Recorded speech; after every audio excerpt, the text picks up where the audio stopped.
What is up, everybody? TheDoubleZTV, man, whatever. Welcome to yet another episode of Eagle Eye Mysteries from the first book. And today, we're going through the case of the Angry Arsonist.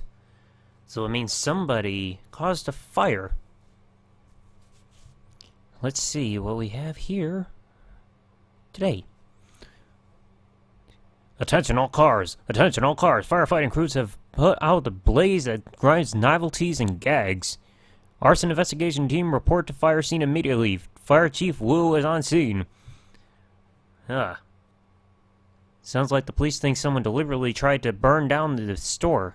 Yeah, because they put a whole investigation. So, let's go see what they have going on there at the novelty store.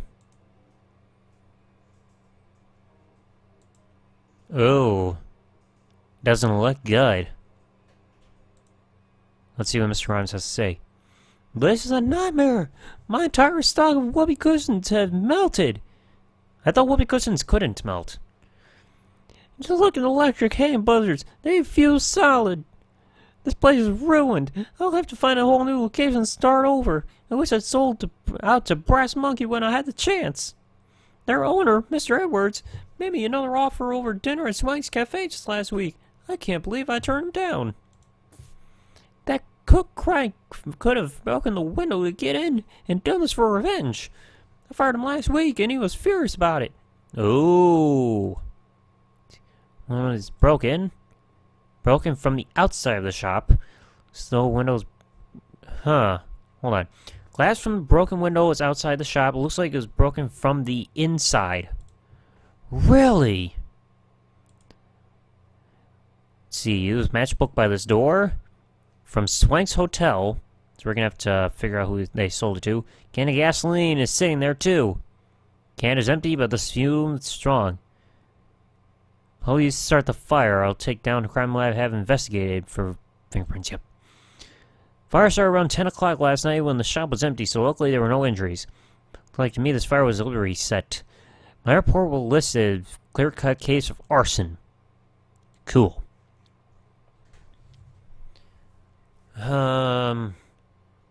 Let's go see Crank, because he just mentioned Crank.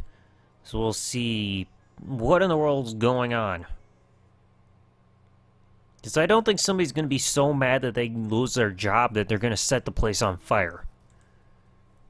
Well, what do you want me to say? Grimes was a cheapskate. I can't say I'm too sorry to hear he's having troubles.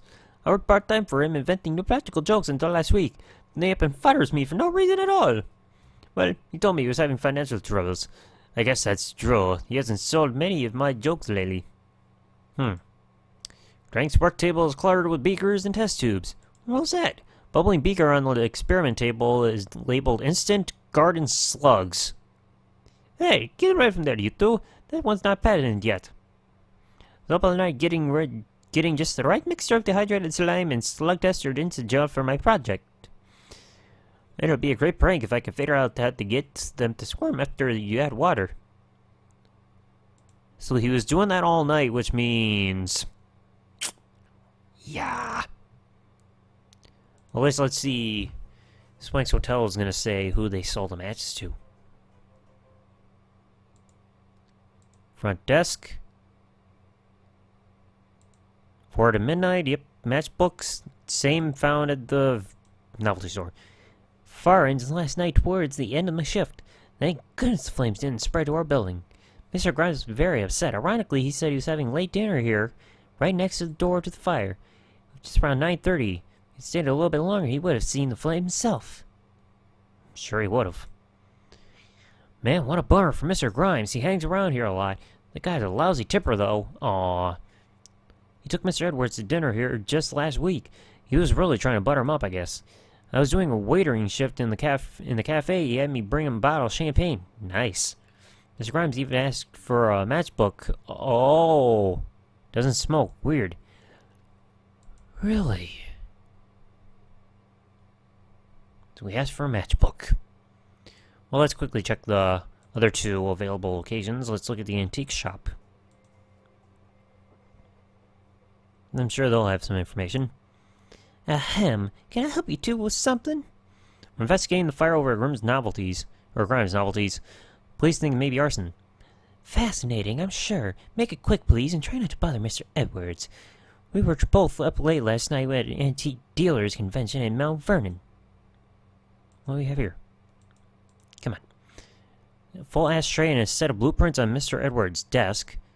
Ashtray, Mr. Edwards must smoke. Ugh. It's a building where Grimes Novelty is located. Grimes was so pushy about selling me a shop that he mailed me these blueprints. Building is okay, but the location is terrible for a novelty shop. Part of the old downtown. The buildings there have been renovated and made to look more upscale. You know, Swanks, the Egyptian Theater. You must have had a rough time finding customers for dripple glasses in that neighborhood. Couldn't help overhearing Jake. Poor Mr. Grimes, this'll ruin him. He'll never be able to afford the payments for the new store now. What's new store? I thought the novelty shop was his only business. Well, as you know, I teach part-time at Teddy Bear's Picnic Preschool.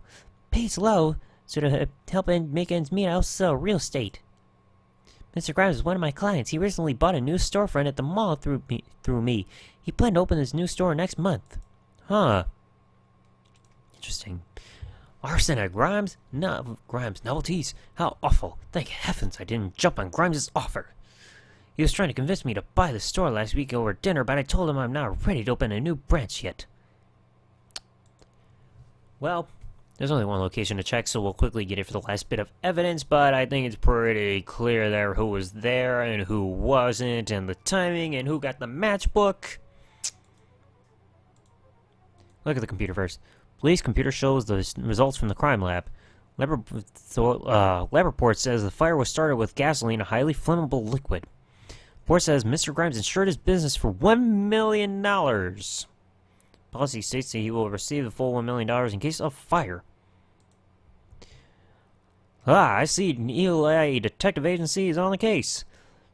I'm afraid we're at a dead end on this one. Crime lab examined the gas can found at the crime scene of the crime. There are no fingerprints. The arsonist was careful to cover his tracks. Yeah, there's a reason for that. Alright, choose the 5 clues.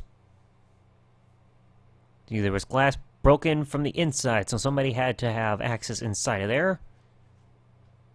There was a matchbook. Let's see. Matches to Mr. Grimes. Trying to think. Yep, insure business. And open a shop next month.